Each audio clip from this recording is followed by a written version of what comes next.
You'll have to pay for the book, Miss Garcia. Alam mo yon as a policy ng library. Ang mahinahong tinig ni Mr. Benrostro, ang chief librarian ng SJU. And also, ipakukumpiska ko mga library card nyo bilang parusa na rin sa ginawa niyong gulo sa loob mismo ng aklatan. You're not allowed to enter the library premises for 1 month. Mariin pa nitong turan. Pero sir, wala po akong pera. Pagsasabi ni Jade ng totoo, para sa isang estudyanteng katulad niya, hindi birong halaga ng librong nasira nila. Saka siya naman may kasalanan, kaya napunit yung libro, sir. Aniyang tiningnan na matalim ang lalaking kanina ay tinawag ni Mr. Benrostro sa pangalang Luis de la Llana. Nakakaunawang initian siya ng matandang librarian. Miss Garcia, alam mong wala ko na nangyari ang insidente. So I have to rely on the evidence. I'm sorry. Paliwanag pa nito. Tahimik lang na nagyoko ng ulo si Jade. Nagngingit-ngit sa galit para kay Luis de la Llana. Gusto na niyang umiyak. Alam niyang sa kanilang dalawa ay siya ang lumabas sa talunan at hindi niya matanggap ang bagay na yon. Walang hiya kang aragog ka. May araw ka rin sa akin. Nakalabas na sila ng opisina ay nanatili pa rin walang imik si Jade. Ngunit sa pagkakataong yon ay nagkaroon na siya ng tsansa para kumprontahin ng mabuti ang lalaki dahil nasa pinakatuktok ng gusaling yon ng opisina ng chief librarian. Nakita mo na? Ngayon kailangan ko patuloy magbayad ng libro dahil sa kawalang hayaan mo. Galit na galit niyang dinuro ang binata. Maluwag na ngumiti ang lalaki, saka walang anumang hinawi ang tila napakalambot itong buhok. At muli na namang nakapture si Jade ng spell dahil sa kagapuhan ng lalaki. Ang makakapal at itim na kilay ng lalaki ay bumagay sa mga mata nitong nakakapagmagneto kung tumitig. Ang napakatangos na ilong at red kissable lips, walang duda, at kahit pa sobrang nakakainis, ay hinding-hindi babawiin ni Jade na si Luis ang local version ng crush niyang sa Adam Sandler. Ang pinagkaiba lang ay moreno si Luis at angkop lang ang taas si Luis na tila nasa 6 feet ang maskulado nitong pangangatawan. Kung hindi lang sa ganitong sitwasyon tayo nagkakilala, wala nang hadlang para maging crush kita.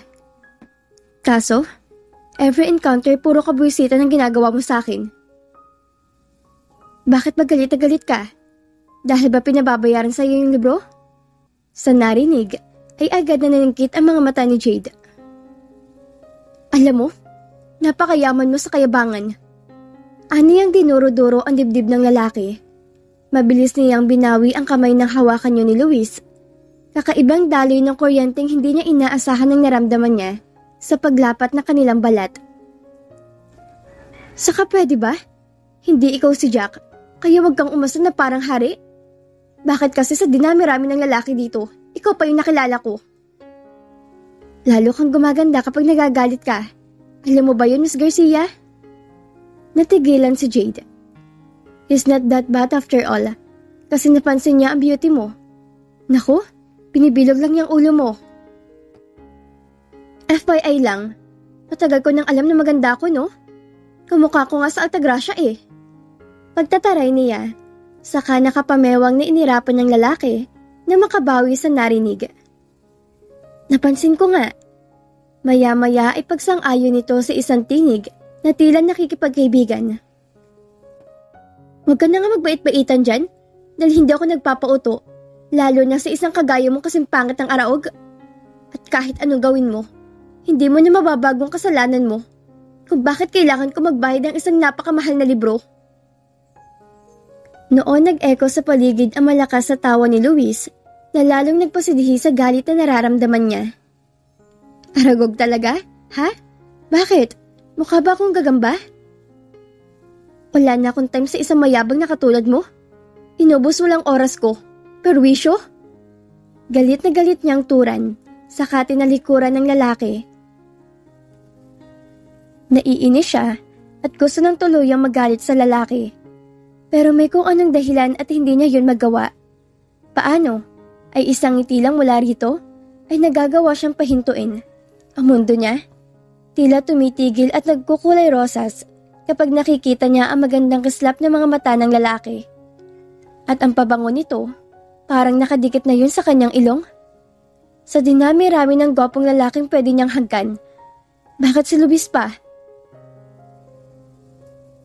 Naiiling na naglakad nga si Luis. Babalik na siya sa klase bago pa man malate. Na madaanan niya ang library, ay otomatiko siya sumilip sa glass door. Wala na roon si Jade at ang kasamang mga kaibigan. Napangiti siya na maalala ang dalaga. Ang maganda nitong mukha, exceptionally beautiful. At tama nga ang dalaga, na sabihing kamukha to ng Altagracia. Lalo na ang mga mata na napunan niyang kulay brown na matataliman kung tumingin ay ang una niyang hinangaan sa dalaga. Pagkatapos ay ang maitim at tuwid na tuwid itong buhok na hanggang bewang ang haba at napansin niyang madalas nakatali. Kapansin-pansin din ang pagiging mistisa ng dalaga, lalo na kapag mamumula tuwing natatamaan ng sinag ng araw. Napakakinis din ang kutis nito. At kahit parang dragon kumagalit si Jade, hindi pa rin niya maitatanggang naaalo siya kapag nakikita at napagmamasdan niya to. Pakaramdam nga niya, pagkatapos ng nangyari kanina at nakita niyang dalaga na malapitan. Malamang, kahit dulo ng buhok nito'y magagawa niyang makilala sa susunod nilang pagkikita. Natigilan si Luis. Narating niya ang classroom nila na si Jade ang iniisip. Ang insidente sa library at driveway ay hindi niya sinadya. At lalong higit noong una sila magkita. Kaya hindi niya maiwasang isiping pagkakataon ang naglalapit sa kanila ng dalaga. Dragonaza, wala sa sariling natawa siya? Well, kumpara sa'yo ako sa Aragog. Ikaw naman ang Hungarian Horntail. Lalong lumawang ang pagkakangiti ni Luis na ma-imagine ang pwede maging reaksyon ni Jade oras sa tawagin niyang Hungarian Horntail. Hello, Luis. Hi. Sagot niya sa magandang babaeng bumati sa kanya. May kasama tong dalawa pang babae at nakaupo sa mahabang wooden bench na nasa corridor ng kanilang college building. Bakit di ka nagre-reply sa mga text ko? Nagpalit ka na ba ng number? Anitong humimig pa na parang nagtatampo.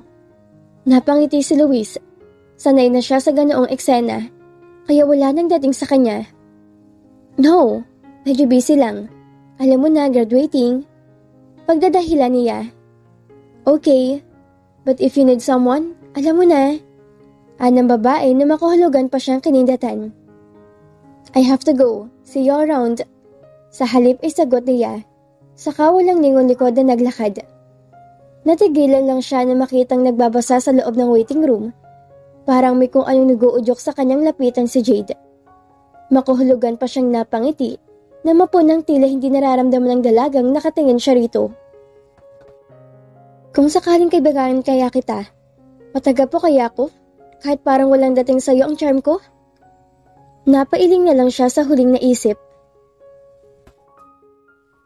Naiwang nagpapaypay si Jade sa bakanting waiting room sa building ng College of Education. Nagmunta kasi sina Pau at Rhea sa library. At gaya nga ng sinabi ni Mr. Bentrostro, ban siya sa silid aklatan. Sa naisip niya, ay bigla niyang naalala si Luis. Kung hindi dahil sa'yo, sana nasa library din ako ngayon at nagpapalamig. Inisiyang bulong sa kamuling nagpaypay na makaramdam ng alingasan. Nasa ganong ayos siya nang biglang bumukas ang ceiling fan na nasa katapat niya. Agad niyang nilingon ang gawin ng pinto para lang matigilan na makita kung sinong nakatayo roon. Mabilis ang naging tugon na kanyang sense pagkakita kay Luis. Agad na sumikdo ang matinding kaba sa kanyang dibdib, lalo na makita itong palapit sa kanya. Pwede ka naman magbukas ng ceiling fan, kasama yun sa binabayaran ng martikula. Nitong naupo sa bakanting silyang katabi niya. Ano bang pakaalam mo? Niya, isa ka matalim na tinapunan ng suyapang lalaki. Ang sungit mo naman, para nakikipagkaibigan lang ang tao eh. So, baka nakakalimutan mong malaking atraso mo sa akin. Para ipaalala ko sa'yo, kaya nagtitiis ako dito sa pagpapaypay, ay dahil sa lahat ng kawalang hiyaan mo. Pumalatak ito. Alam mo, maganda ka nga, pero sobrang taray mo naman. Paano ko maliligawan yan kung daig mo pang Hungarian Horntail ko magalit? Ramdam ni Jade ang pangaasar sa tinig ni Luis. Pero hindi yon ang nagpainit ng husto sa ulo niya. Kahit hindi pa niya nababasa ang book 4 ng Harry Potter, ay alam naman niya kung anong sinasabi ng lalaki na Hungarian Hardtail dahil tapos na niyang panoorin ang buong movie series. At iyon ang pinakamabangis sa dragon na kasali sa 3-Wizard Tournament. At anong karapatan ng lalaki para ikumpara siya sa isang dragon? Wala ba tagang kahit kaunting gentleness sa nasalong lalaking to? Padabog na isinara ang binabasang libro, saka tumayo na masama at tiningnan ng binata. Anong sinabi mo? Pakiulit nga. Lumuwag ang pagkakangiti ni Luis. Tumayo to, saka siya inakbayan na parang hindi sila mortal enemy. Huwag ka ngang umastang parang wala kang kasalanan sa akin. Ano yung galit na tinabig ang braso nitong nakaakbay sa kanya. Saka isa pa, wag mo akong tatawaging Hungarian Hardtail dahil alam ko kung anong sinasabi mo. Baka sa mukha ni Luis na nag-e-enjoy to sa ginagawang pang-aasar sa kanya. Dahil doon ay lalong umusok ang ilong ni Jade sa galit. Kaya niya makita niyang nagbuka ng bibig ang lalaki, ay mabilis na umigkas ang kanyang kamay at sinampal ito. Pero pagkatapos, ay parang natauhang napatitig siya rito na naging blankong ekspresyon ng mukha. Gustuhin man niyang huwag ipaalata ang takot na nararamdaman, ay nabigo siya. Sorry. Pero hindi umimik si Luis at sa halip ay nanatiling nakatitig sa kanya. Halatang hindi ininda ang malakas niyang sampal kahit nag-iwan niya ng marka sa mukha nito. Alam mo bang ikaw palang nakakagawa sa akin ng ganon? Parang mapapaso si Jade sa init ng titig ni Luis. Lihim pa siyang napasinghap na makitang humahakbang papalapit sa kanyang lalaki. Kaya nga nagsosorry eh. Balik na naman siya sa mataring na tono sa kagustuhang itago ang takot na nararamdaman. Napitili siya nang saklitin ni Luis ang kanyang bewang. Ilang sandali siyang hindi nakakilos at na makabawi ay saka niya itinukod ang mga kamay sa dibdib ng lalaki para makawala mula sa pagkakahawak nito. Pero nagulat siya at parang hindi makapaniwala na makapa ang muscular chest ni Luis. Ano? Malaki ba? Nang tingalain ni Jade si Luis, ay nakita niyang umangat ang sulok ng labi nito. Nag-init ang kanyang buong muka na makuhang ibig sabihin ng lalaki. Oo, malaki at sobrang tigas. Pero mamamatay muna ako bago ko sabihin yun sa'yo. Bitiwan mo nga ako? Sa halip ay sabi niya. Pero lalong hinigpitan ng lalaki ang pagkakakapit sa kanya. Inilapit ang katawan nito sa kanya na para bang kahit hangin ay hindi madaraanan sa pagitan nila. At bakit ko gagawin yun? Ang lambot-lambot ng katawan mo. Ang sarap hapitin na makipot mong bewang. Kapag hindi mo ako binitawan, sisigaw ako. Kapag sumigaw ka, hindi ako magdadalawang isip na halikan ka. May warning sa tinig ni Luis. Pagkatapos ay tinitigan ng tila natatakam ang kanyang mga labi. Sunod-sunod na napalunok si Jade. Ano, sisigaw ka pa ba? Parang wala sa sariling napailing si Jade, gawa niya matinding takot. Kapag hinalikan siya ni Luis, malaki ang posibilidad na may makakita sa kanya at malaking problema na naman yon. Nakahinga siya na maluwag nang pakawalan siya ng lalaki. Ngunit sa kabilang banda, may bahagi ng puso niya ang tila iba nagpoprotesta sa ginawa ni Luis. Hihintayin kita sa parking lot mamaya, ihahatid kita sa inyo. Saka ano nga palang cellphone number mo? Si Luis, na ipinatong ang dalang binder sa ibabaw ng history book niya. Nagsalubong ang mga kilay ni Jade sa narinig at maging sa tonong ginamit ng lalaki. Huwag ka nga parang prinsipe dyan kung magsalita. Bakit ako sasabay sa iyong umuwi? Kanina lang mutik mo na ako manyakin. Saka wala akong cellphone. Mahirap lang ako at mahal ang cellphone na yan. Hindi wais na bumili ako habang nagpapakahirap ang mga magulang ko sa paghahanap buhay para paaralin ako. Ang haba ng sinabi para number lang hinihingi. Saka ano pinagsasabi mo? Bakit naman kita mamanyakin? Anitong sinuyod siya ng tingin mula ulo hanggang paa. You're not my type. Pagkasabi niyon, ay nakalolo ko pa tong umisi. Abat, ani ang inambahan ng kamao ang lalaki. Sige, gawin mo yan. Nang marating mo nang wala sa oras ang langit sa pamamagitan ng mga haliko. Pagkasabi niyon, itumalikod na ang lalaki palabas ng silid. Hihintayin kita sa parking lot. Pahabol pa nito. Mayabang? Kukulapuhin ka sa kakahintay doon. Pangit! Humihinga sa galit niyang bulyaw. Dinig na dinig niyang kalokohang tawang pinakawala ni Luis habang papalayo. Pabagsak siyang muling naupo, saka natigilan nang mapunang nawawalang history book niya. Dahil sa katotohanan ng iyon, ay lalo siyang napasimangot. Malakas ang kutob ko, type ka ng lalaking yon. Si Pauline, na hindi itinago ang kilig habang naglalakad sila papunta ng parking lot.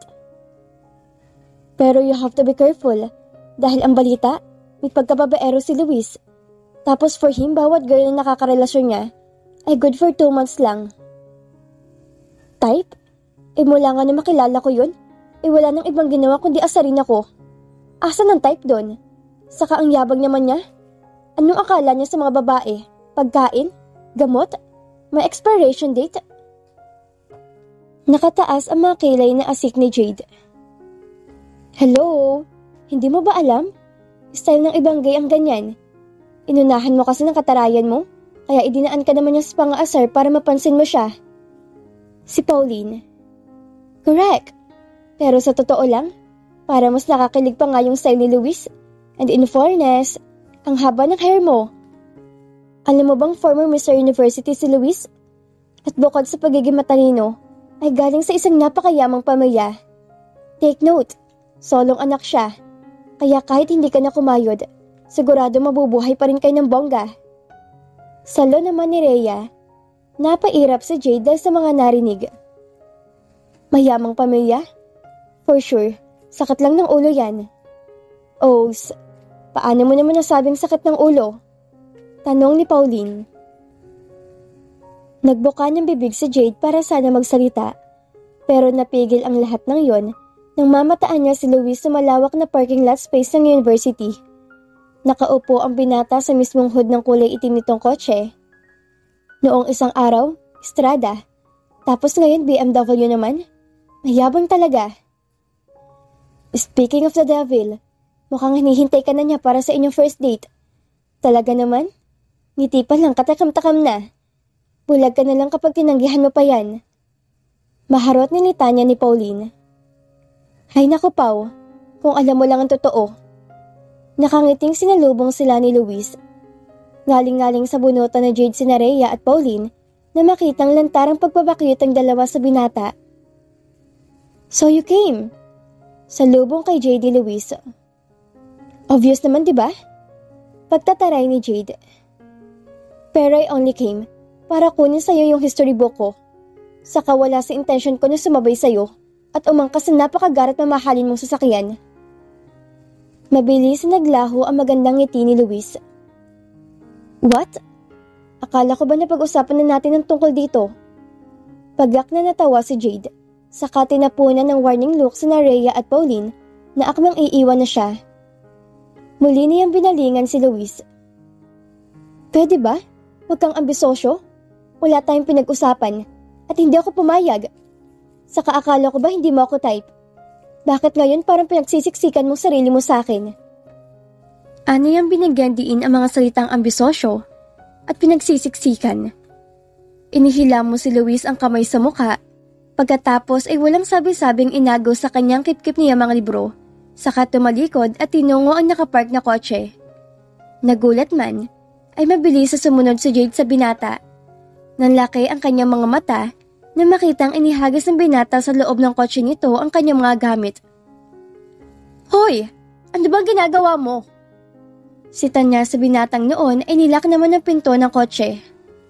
Halika, kumain muna tayo. Iyon ang naging sagot ni Luis, saka siya hinawakan sa siko. Huwag mo nga ibahin ang usapan. Akin na yung mga gamit ko para makauwi na ako. Galit niyang turan. Mamaya na yan, okay? Di ka na, mamaya na yan. Nagugutom ka na pala. Nahihiya ka na magsabi? Mabait pang sabi ng binata. Agad na nagsalubong ang mga kilay ni Jade sa narinig. Pero sa kabila ng pagtutol, ay nakapagtatakang kusang sumunod ang kanyang mga paa at sumunod na nga sa binata. At nang akbayan siya ni Luis, nanatili siyang walang imik. Nasa mga mata ng bawat babae sa kanti ng university ang matinding panibugho nang pumasok sila roon ni Luis. Nanunod yung tingin naman ng pinukol sa kanya ni Pauline at Rhea nang lapitan sila ng dalawa. "Girls, pwede makishare ng table?" Nakangiting tanong ni Luis sa dalawa. "Actually, tapos na kami ni Rhea," sagot ni Pauline. Nagkibit lang ng balikat si Luis sa narinig, saka inalalayan si Jade sa pag-upo. "O-order lang ako ng pagkain natin." Pagkasabi niyon, ay tumalikod na to. Noon tiningnan na masama ni Jade sina Pauline at Rhea. "Bakit niyo ako iniwan?" "Ayaw namin makaabala sa alkinyo ng boyfriend mo, kaya binigyan namin kayo ng privacy," sagot ni Rhea. "Pwede ba? Baka isipin ng mga nakakarinig na totoo." Saway ni Jade sa mas mahinang tinig. Tumawa si Pauline. "We look good together. Alam mo, sa totoo lang, gusto ko si Luis para sa akin. But since wala akong beauty na kasintaray ng sayo, wish ko sana ligawan ka niya." Naiiling na nangalumbaba si Jade. Ilang sandali pa, ay bumalik na si Luis dalang isang tray ng pagkain. Noon naman tumayo ang dalawa. "At saan kayo pupunta?" "Uuwi. Kanina pa nandiyan ang mga sundo namin eh," sagot ni Rhea sa kanginitian si Luis. "Alagaan mo yung kaibigan namin ha?" Si Pauline. Tumangulang si Luis. Nag-thumbs at pakipuling. "Oh, kumain ka na," ani Luis, na inilagay sa harap ni Jade ng isang plato ng umuusok pang pansit. Gusto magprotesta ni Jade at awayin ng binata, pero pakiramdam niya ay parang napapagod na rin siya sa ganoong setup. Kaya minabuti niyang wag na lang magsalita. Nakasimangot na pinagaan niya ng kalamansi ang kanyang pansit, saka yun hinalo at sinimulang kainin. Naiinis siya at hindi makakilos na maayos dahil sa ginagawang panunood sa kanya ni Luis. Masarap man ang pansit at bigla siyang ginutom. Hindi pa rin niya magawang lakihan ng kanyang subo dahil nahihiya siya. "Napakaganda mo talaga, alam mo ba?" Nang marinig ang sinabi ng kaharap, ay napilitan si Jade na salubungin ang mga titig ng binata. "Ha?" Mahinang tawa ang naglanda sa bibig ni Luis. Gutom na gutom ka pala. Hindi ka ba nag-lunch?" Tila concern nitong tanong. Tipid siyang ngumiti, saka inabot ang baso ng iced tea. "Kumain, pero konti lang. Nag-iipon pa kasi ako ng pambayad doon sa nasirang libro." Bumuntong hininga ang binata. "I'm sorry, kasalanan ko naman talaga kung bakit nasira yon." Pag-amin nito, saka sinimulan na rin kainin ng sandwich. Hindi maintindihan ni Jade pero bigla ay parang gusto niyang pagalitan ng sarili dahil nasabi yun ni Luis. "Ano bang nangyayari sa'yo, Jade?" Tanong ng isang bahagi ng isip niya. "Hayaan mo na, napag-iipunan ko rin yun bago mag 1 month." Sabi na lang niya. Ninitian lang siya ni Luis. Pagkatapos inakita niyang kumilos ang isang kamay nito, saka maingat na hinawakan ng kanyang mukha. Parang tinamaan ng kidlat si Jade sa nangyari. Hindi siya nakakilos. Bigla ang naging pagsikdo ng kanyang dibdib, lalo na maramdaman niya ang banayad na paghaplos ng hinlalaki ni Luis, malapit sa kanyang labi. "May hibla ng pansit, inalis ko lang." Pabulong niya sabi ng binata. Nag-init ang mukhang nagyoko ng ulo si Jade. "I'm sorry about the book. I mean it. Kasalanan ko kung bakit nasira yon. Hayaan mo, ako na lang magbabayad para hindi na magsakripisyo ang lunch mo." Determinado nitong sabi. "Naku, nakakahiya naman sa'yo." Awkward, pero yun talagang kanyang naramdaman. "Pagkatapos ng lahat ng salitang ibinato mo sa akin, ngayon ka pa nahiya? Imagine, tinawag mo akong aragog." Pabirong sabi ni Luis. Inirapan ni Jade ang binata pero nakangiti. "Ikaw rin naman tinawag mo akong Hungarian horntail." Alam ko para akong dargon paggalit, pero hindi naman ako kasing pangit nun. Tumawa na malakas si Luis, kaya mabilis niya tong sinaway. Napansin na rin kasi niyang nagtinginan sa gawin nilang ibang estudyante. Sa maniwala ka man o hindi, I think you're the most beautiful girl in the world. Mabilis na nag-init ang magkabilang pisngi ni Jade. Hindi naman kailangan patunayan ni Luis ang sinabi nito dahil ramdam niya ang sincerity ng binata. So paano? Bati na tayo? Sa totoo lang, kaya ako kinuha yung libro mo kasi gusto ko talagang siputin mo ako. Sorry, pero yun na lang talagang nakita kong option. I really want us to be friends. Natawa si Jade sa pag-amin ni Luis. Nagkibit siya ng balikat, saka tumango. Sino ba naman siya para tanggihan ng pakikipagbati ng binata? Kung tutuusin, marami rin naman siyang nabanggit na pangit dito. Yes, so let's into that. Anitong inilapit sa bibig niya ang maliit na hiwa ng chocolate cake. Nagdalawang isip siya kung tatanggapin yon, lalo at napunan niyang hindi umaalis ang ilang pares sa mga mata na kanina pang nanonood sa kanila. Nakakahiya. Ang dami nakakakita. Wag mo silang pansinin. Isipin mo tayong dalawa lang dito gaya na madalas ko maramdaman kapag kasama kita. Tsaka, diba, sabi ni Pauline, alagaan kita? Sige na. Dahil doon, ay natatawang tinanggap na ni Jade ang cake. Parang eksena sa teleserye na natiling magkahinang ang kanilang mga mata habang matamis nakangiti sa isa't isa. That's my girl. Ang huling sinabing yon ni Luis ay tila pakpak ng ibon na humaplo sa kanyang puso. Kung ganito ka ng ganito, hindi malayong ma-inlove ako sa iyo, Luis. Hindi maintindihan ni Luis kung saan nanggaling ang kakaibang tuwang naramdaman niya habang nakatitig sa namumulang mukha ni Jade. Kahit saang anggulo, kahit anong emosyon ng mukha, walang dudang ikaw na ang pinakamagandang babaeng nakilala ko. Kung tutuusin, kaya niyang bumili ng kompletong set ng series ng Harry Potter, pero hindi na ginawa. Ang kanya lang kasi, pwede man siyang humiram sa library. At ngayon, dahil sa napakagandang mukha na nasa kanyang harap, ay nagkaroon siya ng mas malalim na dahilan para maging proud na minsan sa buhay niya ay naging kuripot siya. Ayaw isipin ni Luis na nahuhulog na siya kay Jade. Pero mula na mangyaring engkwento nila ng dalaga sa library, ay hindi na siya nito pinatulog.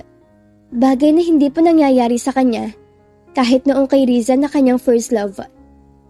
Hindi rin niya maunawaan kung bakit sa kabila ng malaking galit sa kanya ni Jade, ay patuloy pa rin siya sa paglapit-lapit sa dalaga. Alam niyang attracted siya kay Jade. Well, kahit sinong lalaki imposibleng hindi humanga, physically sa dalaga. But what really captivated him was Jade's one-of-a-kind personality. Sa simula pa lang, hindi niya nakitang nagpa-cute o nagpapansin sa kanya si Jade. Bagay na hindi normal sa kanya dahil lahat ng naging girlfriends niya ay ganoon, maging si Riza. Wala siyang natatanda ang babaeng nagtaray sa kanya, nanigaw at higit sa lahat na nampal. Pero si Jade, bakit parang baliwala rito ang pagiging gwapo niya, ang pagiging sikat niya sa SJU? Hindi naman sa kalabisan. Pero ngayon lang siya nag-alok na ihatid ng isang babaeng hindi niya girlfriend. At take note, itinuring pa siyang mortal enemy.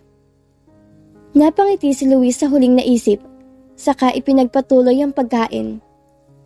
Hindi niya maitatanggi masaya siya at nagawa niyang patawarin ng dalaga sa lahat na naging atraso niya rito.